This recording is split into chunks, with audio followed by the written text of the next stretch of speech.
Jadi gini, kalau kami di nikel ya, kami sudah merasakan bagaimana kegalauan kita ya pada tahun 2000, awal tahun 2020, di mana semenjak ekspor diberhentikan yang secara mendadak, yang tadinya 2017, yang harusnya sampai 2022, tapi akhirnya hanya diberlakukan 3 tahun. Nah, sebenarnya dari kami, para penambang biji nikel, tidak mempermasalahkan apakah ekspor atau lokal. Pertanyaannya, waktu di awal tahun 2020, permintaan atau demand untuk pabrik lokal apakah sudah cukup untuk menampung seluruh kapasitas produksi biji nikel dari seluruh pelaku penambang biji nikel. Nah, kita berbicara demand dan supply dulu. Karena di awal 2020 kan kalau kita berbicara demand belum terlalu banyak ya pabrik yang berproduksi. Sehingga kami berpikir di saat itu juga kan APMI masih memperjuangkan mengenai harga patokan mineral khususnya biji nikel yang dulu belum berlaku HPM, di mana pembeli lokal atau pabrik lokal, pabrik smelter saat itu kan masih, kalau dalam bahasa kami itu suka-suka ya, yang tidak sesuai, padahal HPM itu sudah ada sejak 2017. Kok hanya dijadikan sebagai acuan untuk penerima negara, kita membayar kewajiban harus berdasarkan HPM. Nah, padahal transaksinya, acuannya adalah harga yang tidak sesuai HPM.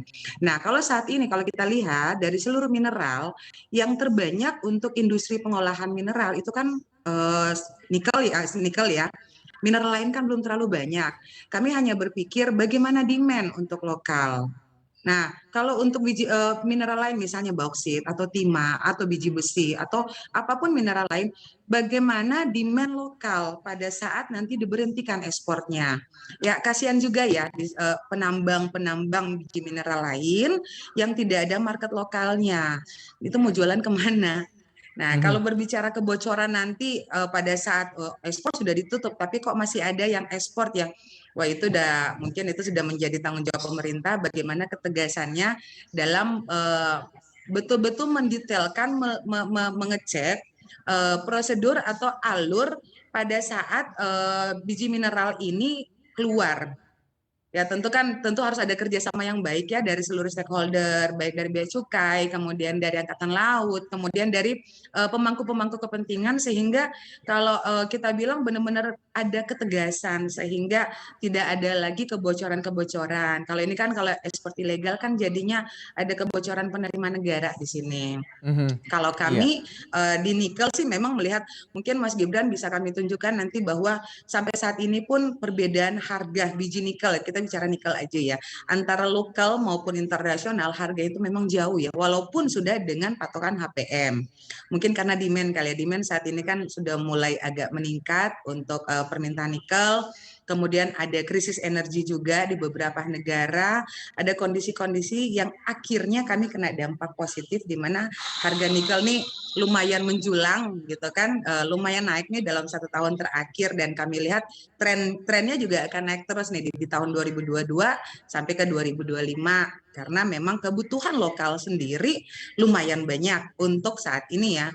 Walaupun belum balance, belum seimbang antara RKAB yang diterbitkan dengan kebutuhan pabrik lokal di Indonesia, pabrik pengolahan nikel. Nah, itu mungkin masukan dari kami, Mas Gibran. Mungkin pemerintah harus betul-betul jeli lagi, mempertimbangkan lagi efeknya, baik positif negatifnya, efek dominonya seperti apa, bagaimana penambang-penambang mineral lain yang jika ekspor ditutup, tapi kesiapan permintaan lokal itu belum tersedia. Nah, kami kan penambang kan itu berlaku umum ya, semua aturan sama. Pada saat kita sudah mendapatkan izin untuk perusahaan pertambangan, kewajiban kan setumpuk ya, produksi nggak produksi itu kewajiban banyak, dan produksi nggak produksi kita harus banyak membayar kewajiban. Nah, bagaimana nanti pada saat perusahaan-perusahaan ini tidak bisa melakukan kegiatan produksi karena tidak ada market lokal, tidak ada demand lokal. Oke. Kasihan juga gitu lah. Tapi kalau Anda melihat khususnya nikel seberapa siap begitu untuk market lokal menyerap pasar nikel kita?